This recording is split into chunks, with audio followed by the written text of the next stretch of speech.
All right, so we have a different type of video for you guys here today. Today, I'm going to be listing off and talking about my top 10 personal favorite Sonic games of all time. Now, I feel like when we start off with number 10, this already may start off controversial. But yeah, I feel very confident about my list. It took yesterday to make it, and now here I am about to post a video here today. So, if you guys want more content like this, please remember to like, comment, and subscribe. Really helps out the channel. And so without further ado, let's jump in to number 10. All right, so out of the gate, I already know what you're thinking. My brother in Christ, why is Sonic in the Black Knight number 10 on your favorite Sonic games list? And I'll tell you why. So when Sonic in the Black Knight was announced and I got it, I was actually pretty excited for this game. I will not lie to you. I was excited because I felt like, of course, we all know that the Sonic Storybook series doesn't have the best reputation, especially when it comes to Sonic and the Secret Rings. I don't think anybody likes that game. But with Sonic and the Black Knight, I felt like they did I think they did a way better job than what they did for Sonic and the Secret Rings. Obviously, it's not perfect, but in my opinion, this game had one of the best Sonic transformations, in my opinion. That was Excalibur Sonic. And I felt like this game, tried to do something different, like the sword fighting, the story, with King Arthur and the Knights of the Round Table, because you had Lancelot, who was Shadow, Gawain was Knuckles, and Sir Percival was Blaze, Lady of the Lake was Amy, the Smithy was Tails, stuff like that. They incorporated all the Sonic characters at some point into the story. And I felt like this story was actually pretty good. And at the second half of the game, it got a little bit darker, with Merlina becoming the Dark Queen and stuff like that. Turn your back on you at the end of the game, trying to undo all of her grandfather's work. So yeah, Sonic and the Black Knight takes the number 10 spot on my list. I know, again, this is probably very controversial compared to all the other Sonic games that have come out over the years, but this game just has a special place in my heart because I really like this game. I like what they tried to do with it, and it was a big improvement over Sonic and the Secret Rings, even though some people may say that's not really saying much. But yeah, other than that, Sonic and the Black Knight takes number 10 on the list. Let's move on to number 9. So Sonic 3 and Knuckles will take the number 9 spot on my list for my personal favorite Sonic games, top 10. And for this game, it was one of the first Sonic games I've ever played. It's not the first classic Sonic game I played. That will be later on this list. But with Sonic 3 and Knuckles, I know everybody loves this game, and obviously I can see why. It's a pretty good game. It introduced Knuckles into the crew. I believe this was Knuckles' first game. I've drawn a blank on some of these games. It's been so long since I played this game, so I really cannot remember. But yeah, I believe this was Knuckles' first introduction into the Sonic series. And of course, he started off as a rival of Sonic, and their little, friendly rivalry type thing, that they had going on is very good, and it continued throughout some games. They don't really show it much anymore, but yeah, I like the little, friendly rivalry thing they have going on. And of course, with Knuckles, yeah, we also had Tails in this game as well, but really the big pitch point of this game was that Knuckles had finally come into the Sonic series, and he was teaming up with Eggman to try to stop Sonic. And for whatever reason, because we all know this man Knuckles is an actual knucklehead and a doofus sometimes, but we still love a little red hothead. So, yeah, Sonic 3 Knuckles, this also holds a special place in my heart, and it only makes number 9 on the list. I know, but yeah, without further ado, let's move on to number 8. So Sonic Heroes takes the 8th spot on my list, and I know a lot of people don't really like this game, because I know a lot of people, they played the PS2 version. I believe that was the worst one out of the version. I actually played the GameCube version. I really like this game a lot. It was one of the first times that we actually got to play with multiple Sonic characters in one game, I believe. I believe that's correct, besides like the adventure games and stuff like that. And we had the team aspect, with the different type of styles, flight style, speed style, and power style. And it gave us multiple stories that we could play through. And, we could play this, like Team Dark, Team Sonic, Team Rose, and Team Chaotix. Even though the Team Chaotix story of the game was very, very, how can I put this? Demanding. Nobody was trying to do all those missions for Team Chaotix. But if you wanted to get the final story, You had to. So, Team Chaos, I didn't really like their role in the game with the different type of detective missions. We had to do, like, I believe it was a mission, like we had to find some chow, and was it Frog Forest? I believe it was, you had to find all those chow in Frog Forest. That really pissed me off when I played this game. But yeah, another reason why I really, really love this game is, of course, the final boss with Metal Sonic.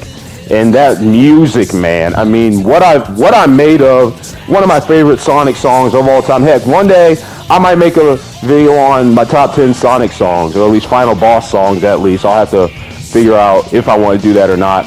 But yeah, the final boss sequence, everybody coming together. We have all the Chaos Emeralds. That is, if you collected all the Chaos Emeralds. Hopefully you collected the Chaos Emeralds, but yeah, I like every team coming together, Team Rose, Team Dark, Team Chaotix, and then Team Sonic, of course, with Super Sonic, and I guess Super Tails and Super Knuckles, they only had that stupid, yellow shield or orb, whatever you want to call around them.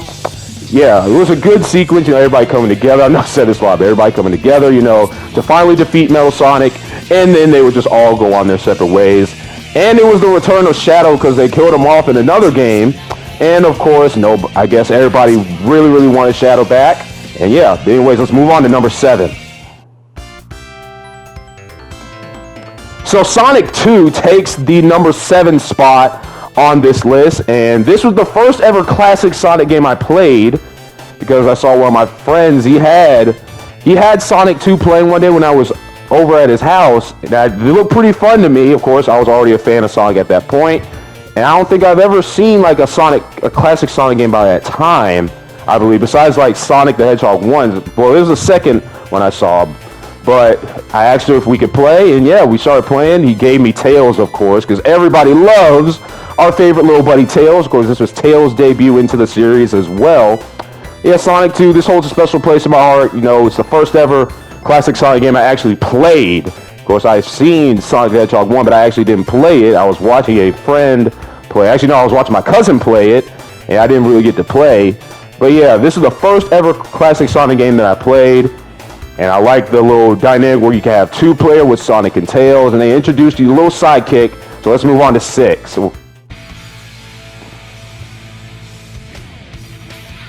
So Sonic Adventure takes the 6th spot on my list. And I thought this was honestly going to be a little bit higher, but actually thinking about it more, I decided to place it here at 6. And really, it's because of the Big the Cat stages. I mean, I absolutely hated those fishing stages. I mean, come on. The fishing stages were not needed. Not even the Knuckles stages, the Knuckles story with the treasure hunting, not even that was that bad. That wasn't even that bad as the fishing stages. Yeah, with Sonic Adventure, it had a good story, you had multiple characters you could play as. You could play as Sonic, you could play as Tails, you could play as Amy, you could play as Gamma, you could play as Big, and you could play as Knuckles. And all of them, tied in to each other's story very well. Of course, Tails' story, it was really just racing Sonic around. Amy, you were running around from that robot. Knuckles, you were treasure hunting, stuff like that. And the final boss, and you need Chaos, in my opinion, one of the best Sonic villains there was. I felt like this guy was pretty cool when I first played Sonic Adventure. And of course, Perfect Chaos and Open Your Heart, man. It was just the icing on the cake for this game. I really, really loved the final boss for Sonic Adventure. Perfect Chaos, the city's flooded, everything's underwater, and as Super Sonic, your mission is to stop Perfect Chaos from completely destroying everything, even though everything's basically already been destroyed. But yeah, Sonic Adventure will take the 6th spot on the list, and now let's move on to number 5.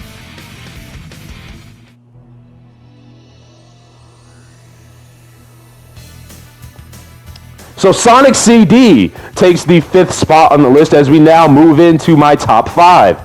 So of course Sonic CD, of course not the first classic Sonic game I played, but I believe it is my favorite that I played, mainly because it introduced, the time travel aspect into Sonic. You had the bad future, you had the good future, and you had the past, you had the present, stuff like that. And of course the ending really, really was benefited on by what you do in the game. Of course, you could get the good ending where you collect all the time stones and stuff like that, or you get the bad ending where you just don't collect the time stones.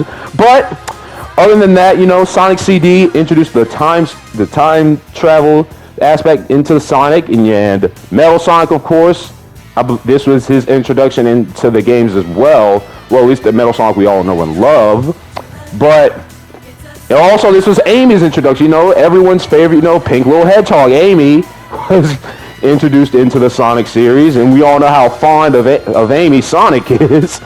But yeah, Sonic CD takes the 5th spot on my list. My favorite classic Sonic game, personally. I don't know if that's a hot take or not. Maybe not. Who knows?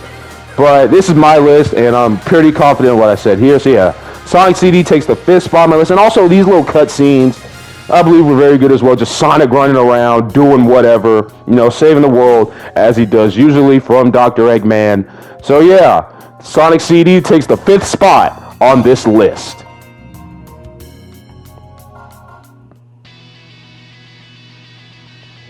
Sonic Unleashed will take the 4th spot on my list, and I know this game doesn't get a lot of love, and it's mainly because of the werehog aspect of the game, which is very, very understandable. I don't think anybody asked for the werehog. I don't think anybody expected the gameplay to be that demanding for the werehog, and of course those stages were so long. But I really love this game. In fact, this was one of the first Sonic games I believe I owned. I can't remember, but I love this game. You know, of course, the metal hunting in the Xbox 360 and PS3 version were very demanding, but the Wii version was okay too. I mainly played the console version, you know, Xbox and PS3. I really liked the way the game handled there. And of course, you travel around the world with Sonic, you know, trying to save the world, trying to get to the Gaia temples, and to stop the big bad of the full game, which is Dark Gaia.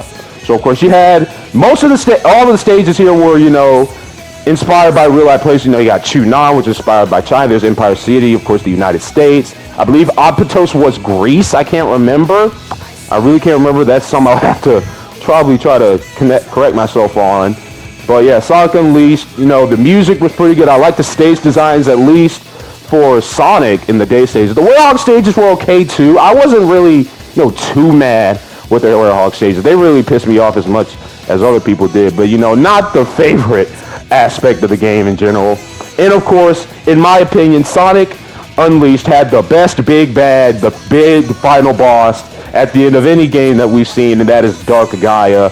You know, the one that is pulling all the strings, you know, the one that Eggman tried to control, and once again, just anything, just turning on Eggman if it's not one of his robots. So yeah, perfect Dark Gaia, one of the best big bad. And, you know, I feel like it was a great way to end off the game, especially with Chip, you know, encapsulating himself in hell, basically, with Dark Gaia. You know, trying to keep both of them sealed off forever. And, you know, Sonic trying to help out Chip was really good. A really good story, in my opinion, overall.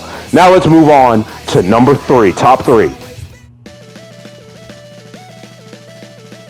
So Sonic Colors, that will take the 3rd spot on my top 10 personal favorite Sonic games here in this video. So Sonic Colors, you know, of course, it got that little update, you know, the remastered version of Sonic Colors Ultimate, but, you know, it's basically the same game. So really, they're just combining into one here on this spot at number 3. So Sonic Colors, of course, introduced the Wisp into the Sonic series. You know, you got the Yakka Wisp that gives you the boost. You got Cube. You got Spikes, Frenzy, Laser, Drill, you know, Rocket, all those guys. And they introduced a new concept of power-ups in the Sonic series, you know, with the Wisp. You had to use them to get to other types of pathways and things that you want to get, like Red Rings, for example. You would have to use these Wisps to go through different pathways and to get to where you need to go if you wanted to collect those Red Rings at least. But they also helped you get through the stages. And I personally liked the introduction of the Wisp. Of course, they kept him around kind of with Hover. And, well, Yakker's still in the Sonic games. He is the boost now that you grab. Of course, he was the boost in Sonic Colors, so they just kept the formula regularly. But I guess they kind of kept the Wisp with the Wisp Spawns and Sonic Forces, but that isn't really the same. They're not our same little buddies that we were trying to help out and using to defeat Dr. Eggman here in Sonic Colors. But they were still a part of the game. And the story to the game, I believe, it was pretty good. You know, the interstellar amusement park that Eggman built, Sonic knew that something was not right about what was going on there. And so him and Tails, you know, sent up there, and when they figured out that this is an evil plot set by Eggman to enslave the whole world yet again, because of course that's all Eggman wants to do, they were able to defeat him, or at least Sonic was able to defeat him, And that was that. So yeah, Sonic Colors will take the third spot on my list. And now we are heading into the top 2 with number 2. Let's get on to it.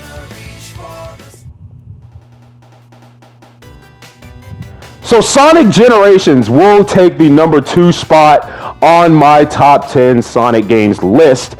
And I really love this game, even though it's not really a mainline Sonic game. I guess you could technically call it a mainline Sonic game, even though it was technically an anniversary game, but it still had a story to it. I don't know. That's up for debate for you guys. That's up for debate. But anyway, Sonic Generations, the reason it takes the number 2 spot on my list, of course, it introduced, Sonic and Classic Sonic finally meeting each other. And, the dynamic where you could play as Classic Sonic and Modern Sonic in the game, really helped, I believe, sales, like the newer audience and the older audience of Sonic the Hedgehog. And, it was just a good culmination of everything that Sonic was about throughout his years. And I believe this was a very good anniversary game, Of course, not a, well, I believe it's a very popular game. I don't think it's very hated, at least.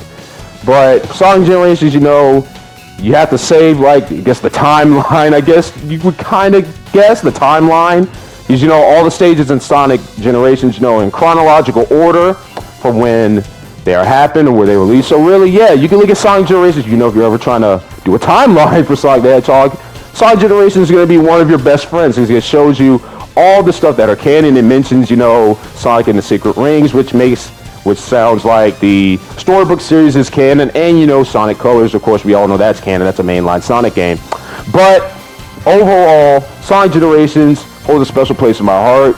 It's one of my favorite games of all time, Sonic. And then, of course, the final boss here with Time Eater, Sonic and Classic Sonic working together to take down Classic Eggman and Modern Eggman, in this one big final battle with all of his friends who he had helped and saved throughout the game, just coming together for one big culmination of this big anniversary game. So really love this game a lot. Now let's move on to number 1, and I believe most people can already guess what it is based on the games I've already put here.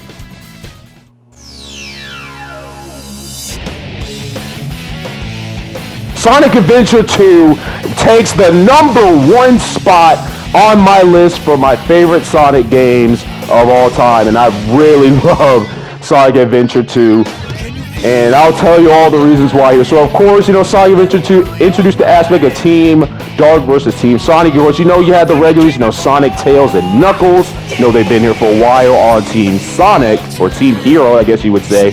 And then, of course, Team Dark would introduce Eggman, Use the Bat, and everybody's favorite edgelord, Shadow the Hedgehog. And when Shadow was introduced in this game, I personally thought this was a great addition to the Sonic series, as did everyone. Everybody loves Shadow, the perfect rival to go against Sonic. They're identical in speed, identical in looks, apparently, according to Amy Rose, even though they look nothing alike.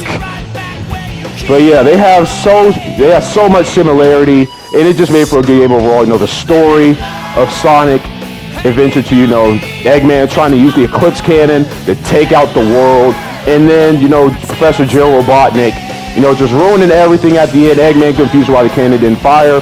And really, if we really think about it, honestly, wouldn't the dark story side of the game be the actual canon side of the game? Because really, Sonic, he's unable to stop Eggman from shooting that cannon, I believe. And then in the end, all the stuff happens with the final story, everybody teams up in the end to take down the space colony Ark that's trying to crash into the Earth. So would it technically be the canonical storyline in the game, Team Dark storyline? I will have to look that up. That's probably already answered. But anyways, yeah, so back to the game, the introduction of Shadow, of course, was really good. I like Shadow. Just off the bat, I love Shadow's character and his personality. In his story, in his backstory, with the space colony Ark, him losing Maria and stuff, man, that really kind of touched me when I played the game, when I figured out why exactly Shadow's on this little spree of trying to get revenge on the world. And it just gave, more side to his character on how, how he's feeling and why he is teaming with Eggman to get all this done. But of course, in the end, we know the ultimate sacrifice that Shadow made to save the world, risking his own life, giving up his own life to save the world with Sonic, when everybody teamed up to take down the space colony Ark and to save the planet. They had limited time to do so as well. Of course, in the end, Shadow, you remember what Maria wanted him to do? He wanted to save the people, let the people live in peace. And you know, all because of Amy, really all because of Amy. We can thank Amy for this, and that the world was saved. And Sonic and Shadow, you know, Shadow, sadly he was lost in that game, but they brought him back in Sonic here, so everything's all good. The Edgelord is still here. So yeah, Sonic Adventure 2 will take the top spot on my favorite Sonic games of all time. And that being said, that is the end of this top 10 list. So let me know what you think in the comments below. I know I didn't probably do a good way of explaining these games and why they were on the list, but I'm actually running really late on time, and I have a place to be, and I got things to do. So yeah, thank you guys for watching this video. Make sure to like, comment, and subscribe for more. And yeah, I will see you guys next time in whatever, you know, Sonic Frontier stuff or whatever next type of video I do when it comes to the Blue Blur. See you guys later. Take care.